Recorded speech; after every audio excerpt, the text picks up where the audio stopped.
Bom dia, bom dia a todos. Senhora Presidente da Autoridade de Mobilidade dos Transportes, é um gosto enorme estar aqui. Eu acabei de sair de uma gripe que me levou as forças e a voz. As forças voltaram, a voz ainda não. E, portanto, peço desculpa, vou ter que falar um pouco mais devagar. Sinto-me aqueles adolescentes que estão a mudar a voz, nunca sei que som é que vai sair a seguir. Mas a AMT desafiou-me para pensar um pouco nos desafios, nas oportunidades, mas também nos riscos que a utilização da inteligência artificial no setor da mobilidade e dos transportes levanta e acarreta.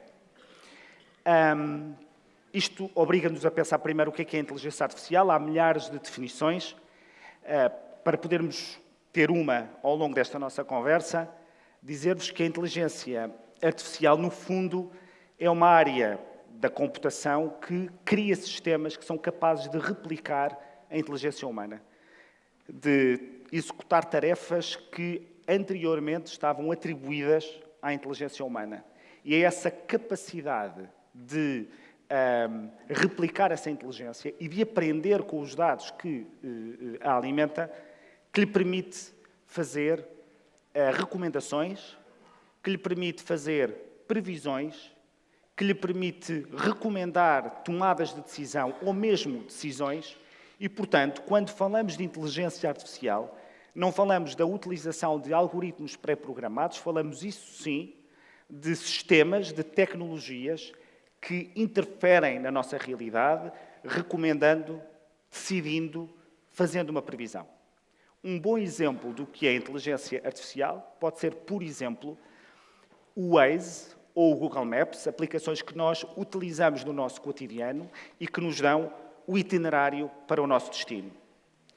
Se nos lembrarmos, há cerca de 15 anos, os sistemas de GPS antigos, a única coisa que nos diziam era qual é o caminho entre o ponto A e o ponto B.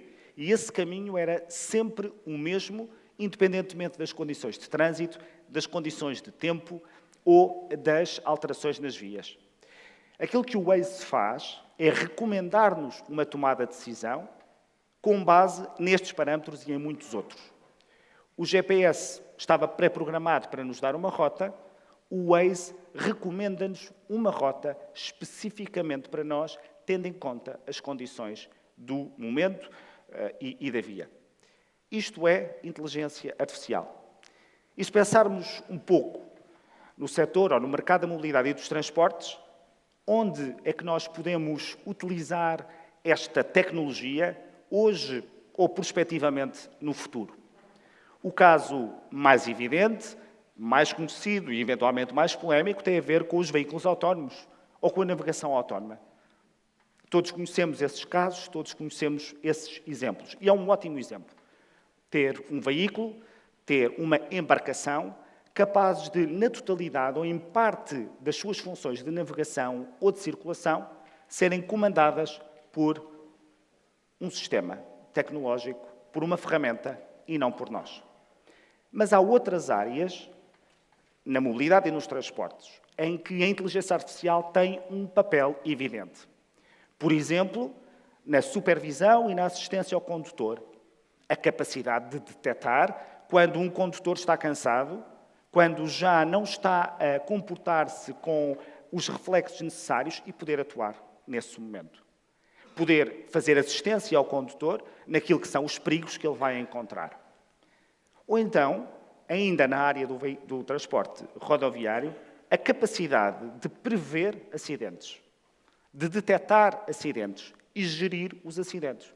Isto é, a capacidade de prever quando é que algo vai acontecer, por forma estatística, combinada com as condições atmosféricas, com as condições de circulação e com o número de veículos, e, para além de prever, poder detectar quando ele acontece e acionar rapidamente, sem necessidade de intervenção humana, aquilo que é necessário acionar para resolver o desafio do acidente. E se estamos a falar de previsão, podemos também pensar na previsão na área da manutenção. Quer da manutenção das infraestruturas de transporte, das ferrovias, quer dos transportes dos veículos, a possibilidade de utilizarmos ferramentas que nos dizem já não que temos de manter uma determinada infraestrutura de 10 em 10 anos, ou de 5 em 5 anos, mas de manter apenas quando é necessário manter. Ir lá apenas quando é necessário manter. Isto poupa tempo, poupa esforços, poupa dinheiro e permite-nos ser mais eficientes. Mas os exemplos multiplicam-se. A possibilidade de utilizar a inteligência artificial para gerir melhor as nossas rotas e as nossas frotas. A possibilidade que temos, seja por parte de uma autoridade pública, seja por parte de uma autoridade privada, gerir sistemas de transporte, sistemas de trânsito, torná-los mais inteligentes, desviar o trânsito, criar rotas mais inteligentes, que façam mais sentido, que tenham melhor em conta aquilo que são as necessidades. É possível, através da inteligência artificial, passarmos a ter preços mais dinâmicos, que correspondam melhor àquilo que são, depois, os indicadores que devem presidir à sua formação. E ter a possibilidade de conversar, de responder aos nossos utentes, aos nossos clientes, aos nossos passageiros, de uma forma imediata, dar-lhes aquilo que eles precisam. Em cada uma das vossas atividades, a inteligência artificial desempenha estas ou outras possibilidades. Fora, depois, toda a parte corporativa, que é indiferente à área de atividade em que estamos. A capacidade de gerir melhor recursos humanos, de avaliar melhor a performance dos nossos trabalhadores, a possibilidade de ter ferramentas de gestão e de eficiência, a possibilidade de utilizarmos a inteligência artificial para conseguir prever melhor aquilo que os nossos clientes querem, aquilo que eles procuram, e dar-lhes essas respostas. A inteligência artificial estará onde nos fizer falta. É isso mesmo. E um dos grandes desafios que os setores privados e públicos têm hoje, perante esta enchente de inteligência artificial, é saber, ao certo, onde é que ela faz falta. Porque ela é cara, ela envolve recursos, ela envolve capacitação, ela envolve conhecimento e, portanto, não podemos ter inteligência artificial em todo o lado. Portanto, o desafio que vos faço, na vossa área de atividade, é que procurem pensar onde é que uma máquina capaz de prever, recomendar e decidir pode fazer sentido na vossa atividade. Estas são as oportunidades e encontrarão literatura mais do que suficiente sobre ela e encontrarão muitas conferências sobre as oportunidades da inteligência artificial. Tipicamente, em discussões como estas, depois estarão vários pavilhões e vários stands com empresas a oferecer ferramentas de inteligência artificial e vamos falar com algumas delas já a seguir. Mas permitam-me fazer a pergunta: e o que é que pode correr mal? Vou dar-vos uma história que é real, que não tem que ver com o mercado da mobilidade e dos transportes, mas eu já lá chego. Todas estas pessoas são holandesas e receberam, em seu tempo, uma carta das finanças holandesas para devolverem todo o abono de família que tinham ganho nos últimos 5 anos. Tinham recebido nos últimos 5 anos. Demorou algum tempo até que se percebesse que eram milhares as famílias que estavam a receber a carta. Famílias carenciadas, com poucos meios, que recebiam uma carta que as obrigava a devolver 30, 40, 50 mil euros de uma só vez, com penhora de salários, enfim, com as consequências do que é estar a dever dinheiro às finanças. Quando estas pessoas foram às finanças saber o que é que se passava, a resposta foi: é assim. Porque foi isto que a máquina disse, os senhores têm que devolver, se quiserem podem reclamar. Paga agora, reclame depois, também é uma coisa que nós conhecemos bastante bem. As consequências deste acontecimento, porque foram milhares as famílias, e demorou algum tempo até que elas se apercebessem que existiam milhares de famílias, foi profundamente devastadora do ponto de vista social. Pessoas que se divorciaram, famílias que se desintegraram, casos registados de suicídio e 1.115 crianças foram retiradas das suas famílias. Seja porque os pais deixaram de poder ter condições para sustentar, seja porque as famílias se desintegraram. E um dia a sociedade holandesa percebeu: temos um problema. Passa-se qualquer coisa. Passa-se qualquer coisa, Comissão Parlamentar de Inquérito, e levou à queda do governo holandês. E o que é que se passou? Inteligência artificial. A autoridade tributária holandesa tinha criado uma ferramenta destinada a detectar possíveis casos de fraude na obtenção de subsídios.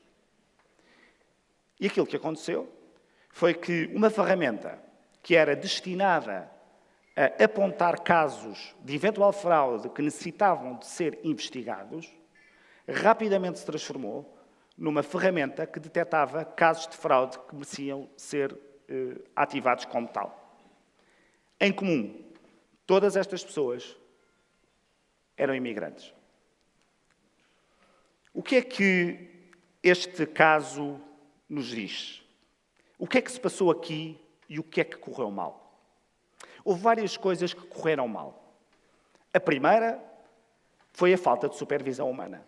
Isto é, a máquina decidia sozinha que aquelas famílias tinham de devolver o dinheiro, independentemente de haver qualquer tipo de investigação por parte das finanças.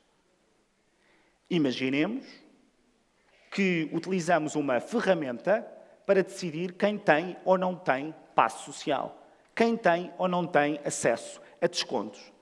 Imaginemos que utilizemos uma ferramenta de inteligência artificial responsável pela manutenção da nossa ferrovia. E depois, não há ninguém a supervisionar. Este é o principal problema, ou o principal desafio que nos é colocado pela inteligência artificial. Quem é que supervisiona? E todos nós estaremos de acordo que é necessário que alguém supervisione. Todos estamos de acordo que é necessário haver alguém em funções. Mas não basta isso. E este é o segundo desafio. Uma pessoa que está perante uma máquina que 99% das vezes está certa, tenderá a relaxar a sua supervisão. E, portanto, mais do que ter alguém que está lá para carregar no botão, é preciso alguém com capacidade, com formação e com responsabilização para poder ser a pessoa que manda parar a máquina quando a máquina está a falhar.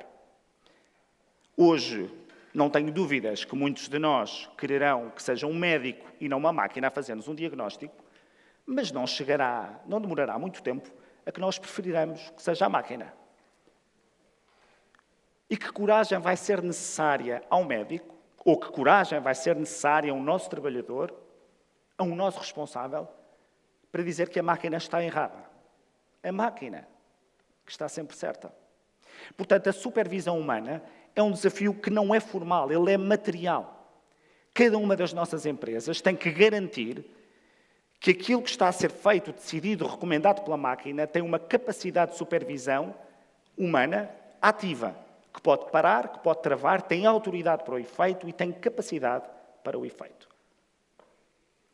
Outra coisa que correu mal, neste caso, quando percebemos que todos são imigrantes, tem a ver com o enviesamento dos dados.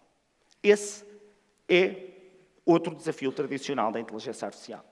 Se os dados com que nós alimentamos a inteligência do sistema são maus ou são enviesados, então é natural que os resultados também sejam enviesados. Isto é típico nas ferramentas de recursos humanos. Se nós ensinarmos a máquina com currículos predominantemente masculinos, a máquina tenderá a eliminar os currículos femininos na hora de os selecionar. Este caso não é teórico. Há casos em tribunal sobre ferramentas que funcionavam assim. E imaginemos que, ao utilizarmos inteligência artificial para melhor definirmos rotas de transportes públicos, fazemos-las tão inteligentes que elas não querem ir a sítios onde pode haver mais violência, onde pode haver mais criminalidade, onde há menor poder de compra, e a máquina inteligentemente diz: para aí eu não vou.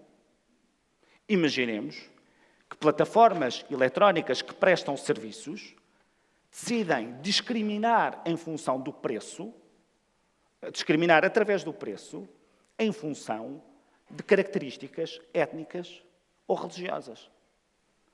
Se a máquina não for ensinada que não o pode fazer, ela vai fazê-lo, se isso lhe fizer sentido. Imaginemos que quando estamos a desenhar rotas de transportes públicos, queremos a eficiência tão grande que nos esquecemos dos territórios de baixa densidade. Há pouca gente lá. Para que ir lá? Este desafio, o do enviesamento ou da qualidade dos dados, é um desafio transversal da inteligência artificial. Da mesma maneira que não nos ocorre pensar que um dispositivo médico que é utilizado para fazer diagnósticos só seja testado em homens. E depois não tenha o mesmo nível de fiabilidade com mulheres. Esta necessidade de verificar que os dados são bons, que não são enviesados e que correspondem aos desafios e à lei, é outra das preocupações que qualquer empresa que tem inteligência artificial ou que planeia utilizá-la deve tê-la. E o que mais correu mal aqui? Correu mal, desde logo, que ninguém sabia explicar o que é que se estava a passar. Quando aquelas pessoas foram à autoridade tributária, a resposta foi: não sei. É a máquina que decidiu, a senhora tem que cumprir. Kafka não teria escrito melhor no processo. Mas é isto que acontece. Quantos de nós, CEOs, administradores, gestores de empresas, temos ferramentas de inteligência artificial a quem estamos a pedir que recomendem a tomada de decisões e nós não sabemos como é que elas funcionam? Mas é aceitável que não saibamos? É aceitável que digamos a um regulador: olha, a formação de preços que eu aqui tenho é aquela que o algoritmo deu, olha, não sei explicar. E como é que o regulador vai ver que a lei está a ser cumprida? E como é que eu, administrador, vou ver que aquelas tomadas de decisão fazem sentido? A explicabilidade da inteligência artificial é outro desafio. Não se trata aqui de ler o algoritmo, que isso é a mesma coisa que não ser explicável, ninguém o saberá ler. É saber como é que ele funciona. Tenho eu a certeza que na minha empresa, a quem eu comprei as ferramentas, me explicou como é que isto funcionava? Tenho eu a certeza de que me explicou os limites e a fiabilidade disto? Esse é o outro desafio da inteligência artificial. Não vamos pensar que podemos ter, no setor privado, tomadas de decisão que devem ser sindicadas pelo regulador e a resposta foi uma máquina que decidiu, portanto eu não sou responsável. E esse é o outro ponto que correu mal. Responsabilidade. Ninguém foi responsável. Tanto ninguém foi que teve que se demitir o Primeiro-Ministro e todo o Governo. Mas há responsáveis. Qualquer empresa que assuma e que adote a inteligência artificial na sua atividade, assume também a responsabilidade pelas suas consequências, que podem existir.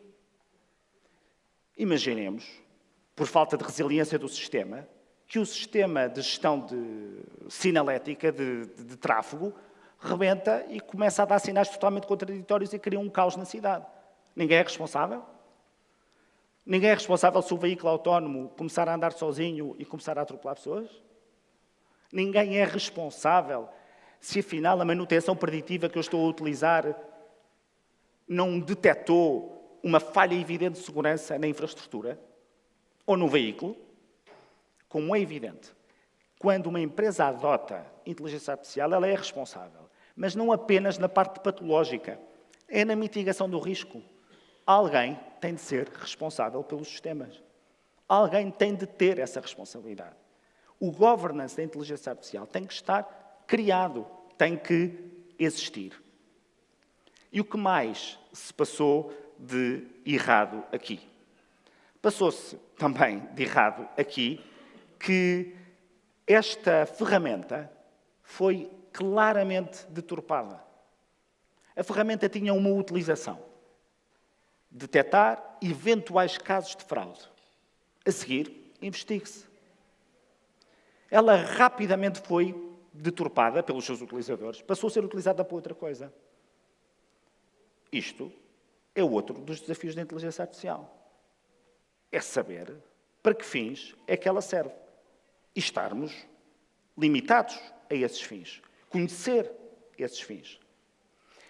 Este caso que vos trouxe aqui, que é um caso que eu utilizo muitas vezes, para exemplificar os vários desafios que a inteligência artificial levanta, podia ser complementado com outro caso, na área dos transportes, que foi a queda dos Boeing, que se diz que uma das possíveis causas foi a inteligência artificial, que os pilotos tentaram contrariar, mas a máquina teve mais força. E é com base nestas preocupações que se define neste estudo da Autoridade da Mobilidade e dos Transportes os princípios éticos operacionais que devem presidir a qualquer estratégia de adoção de inteligência artificial no mercado da mobilidade e dos transportes. Em rigor, eles seriam comuns a qualquer área de atividade. Se formos à banca, se formos à saúde, se formos às atividades seguradoras, esperamos o mesmo. Aquilo que este documento tem é depois exemplifica e faz precisão sobre os casos em concreto para poder exemplificar de que maneira é que estes princípios se aplicam. Que princípios são esses? Transparência e explicabilidade. Eles têm que ser transparentes. Se eu utilizo inteligência artificial, tenho que o dizer. Se perante o meu passageiro, o meu cliente, o meu consumidor, eu dialogo com ele através de inteligência artificial, ele tem de saber. Se eu lhe nego algo ou lhe atribuo algo, e quem decidiu foi a inteligência artificial, ele tem de saber. Mas explicabilidade também. Se eu utilizo algoritmos em matérias que estão reguladas por lei, ele tem que ser explicável. Porque eu tenho que conseguir demonstrar, não é a autoridade, eu tenho que conseguir demonstrar que cumpro com a lei. Responsabilização. Tem que haver um responsável. Tem que haver vários, eventualmente. Mas em cada ponto do processo, e de forma que seja possível rastreá-lo, alguém tem de estar no comando. Não se pode dizer, foi o chatbot que disse, foi o chatbot que decidiu. Há casos em tribunal bastante divertidos, depois poderíamos falar sobre esse assunto. Supervisão e interação humana, foi com ele que começou. Garantir que os humanos têm mesmo o controle, mas é mesmo o controle. E a capacidade e o respaldo e a autoridade para poderem dizer a máquina está errada. Equidade e não discriminação.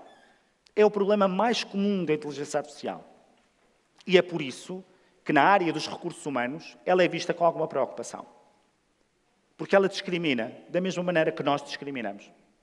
O problema é que quando passa a ser a máquina a discriminar, ela automatiza o preconceito e nós deixamos de saber que ele está lá. E, portanto, as decisões podem ser discriminatórias. Privacidade.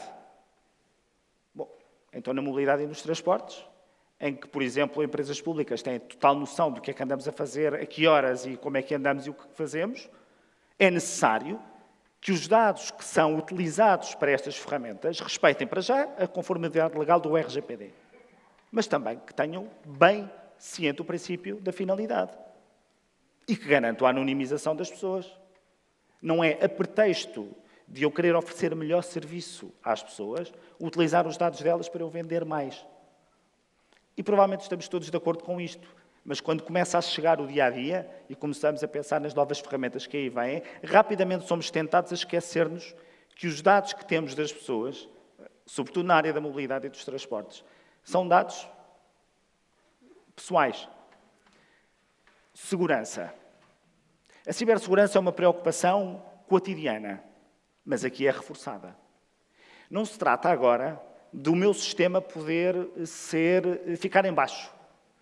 Se a manutenção preditiva das linhas férreas ou corretiva é feita através de um sistema de inteligência artificial, se ele for atacado com intenções maliciosas, o risco não é eu ficar sem sistema, é ele dar instruções erradas e eu não saber.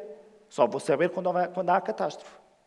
Portanto, é necessário proteger os sistemas de inteligência artificial, sobretudo quando deles depende a vida e a segurança das pessoas. E isto reforça o problema da cibersegurança. Sustentabilidade ambiental e social, porque aquilo que se espera é que, depois de todos estes riscos, nós saibamos utilizar a inteligência artificial para um mundo melhor, mais sustentável. E aí, as hipóteses são extraordinárias. Como é que nós diminuímos as emissões, como é que nós somos mais eficientes nos meios de transporte, como é que nós criamos soluções de mobilidade que ajudam a cidade e ajudam a vida das pessoas. utilizar para aí e não para outras coisas. Conformidade jurídica, e já lá vou no pouco tempo que me resta, porque há leis. E há um regulamento novo que se aplica às empresas e que se aplica ao Estado, às entidades públicas. É um regulamento muito claro que diz: se utilizas a inteligência artificial para determinado tipo de coisas, então vais ter que cumprir aqui com um conjunto de regras. E, desde logo, se as utilizas na área dos transportes, ou na área das infraestruturas críticas, ou na área da prestação de serviços públicos às pessoas. Isso são tudo matérias que o regulamento considera de risco elevado e, portanto, aqui implica e que impõe um conjunto de regras. Portanto, há leis que é preciso perceber. E, por fim, o respeito pela autonomia do utilizador. É a certeza de que aquilo que estamos a fazer tem por objetivo a autonomia das pessoas e melhorar a sua vida. Em resumo, a inteligência artificial é uma resposta à procura por soluções de mobilidade mais inteligentes e sustentáveis, esperamos nós.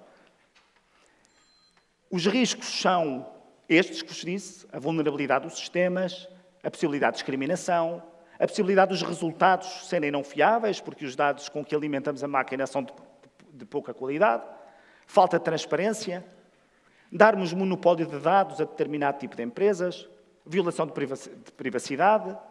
Muitas vezes os sistemas podem não ser testados em condições extremas e só são fiáveis em situações de normalidade. Negação da autonomia humana. Estes são os riscos. E por isso é que existe regulação. Existe um regulamento europeu, está em aprovação uma diretiva de responsabilidade civil sobre os danos causados pela inteligência artificial. Há muita legislação setorial que diz respeito a isto. Esta ideia de que não há uma lei sobre este assunto e, portanto, eu posso fazer, não funciona. Existe lei. E isto, a inteligência artificial já disse o que era. E, portanto, ao lerem este documento, que identifica as áreas onde a inteligência artificial pode fazer a diferença na área da mobilidade e dos transportes, identifica as oportunidades, mas também os riscos, elenca os princípios operativos pelos quais qualquer organização deve reger a sua política de inteligência artificial.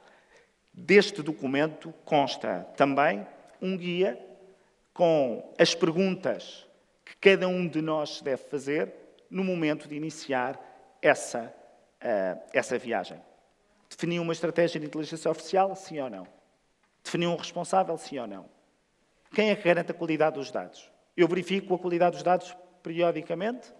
E como é que está a cibersegurança, daí a resiliência dos meus sistemas? Enfim, são centenas de perguntas catalogadas por cada um dos princípios que ajudam as organizações a perceber que têm de se formar, têm de saber, têm de se capacitar.